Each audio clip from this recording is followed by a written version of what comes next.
நம்ம எல்லாருக்கும் சோறு போடுற நம்ம தெய்வங்களான விவசாயிகளுக்கான அஜெண்டா கொஞ்சம் படிப்போமா? 5 ஏக்கருக்கு குறைவான நிலம் உள்ள விவசாயிகளுக்கு வேளாண் கூட்டுறவு சங்கங்களில் வாங்கிய பயிர்க்கடன் முழுமையாக தள்ளுபடி செய்யப்படும். 5 ஏக்கருக்கு மேல் உள்ள விவசாயிகளுக்கு 50% தள்ளுபடி செய்யப்படும். அடுத்தது குறைந்தபட்ச ஆதரவு விலைக்கு MSP சட்டப்பூர்வ உத்தரவாதம் வழங்கப்படும். நெல்லுக்கு ஒரு குவிண்டாலுக்கு 3500 ரூபாயும் கரும்புக்கு டன் ஒன்றுக்கு 4500 ரூபாயும் வழங்கப்படும். உழவர்களின் தோழன் திட்டத்தின்படி குத்தகை விவசாயிகள் மற்றும் விவசாய தொழிலாளர்களுக்கு ஒரு குடும்பத்திற்கு ஆண்டுக்கு ரூபாய் 10,000 அவர்களின் நேரடி முதலீட்டு ஆதரவு தொகையாக வழங்கப்படும்.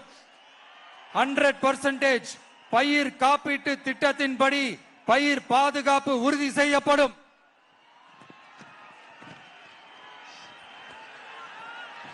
கடைசியாக நமது அரசு ஊழியர்கள் நலன்.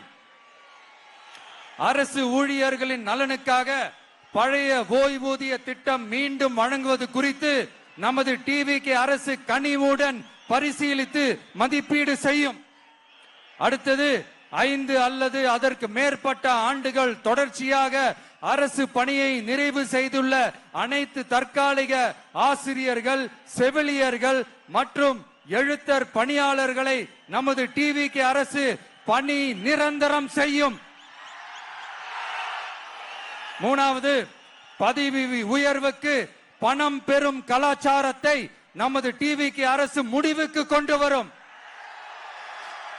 அனைத்து அரசு ஊழியர்களின் இடமாற்றங்களும் வெளிப்படையான மற்றும் கால வரையறைக்கு உட்பட்ட முறையில் நடைமுறைப்படுத்தப்படும்.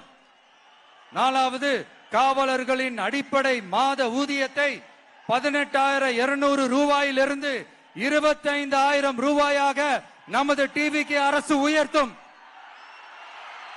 அதிக மன அழுத்தம் உள்ள பணிகளில் ஈடுபடும் காவலர்களுக்கு பணிப்படியாக மாதம் 1000 ரூபாய் கூடுதலாக வழங்கப்படும். காவலர் நலன் மற்றும் பணி நிபந்தனைகள் சட்டத்தை, அதாவது police welfare and working conditions act, நமது டிவிகே அரசு இயற்றும். அச்சட்டத்தின்படி காவலர்களின் பணி நேரங்கள் முறைப்படுத்தப்படும். அதிக பணி சுமை கொண்ட காவலர்களுக்கு வாரத்திற்கு ஒரு சுழற்சி முறை விடுமுறையை உறுதி செய்யப்படும்.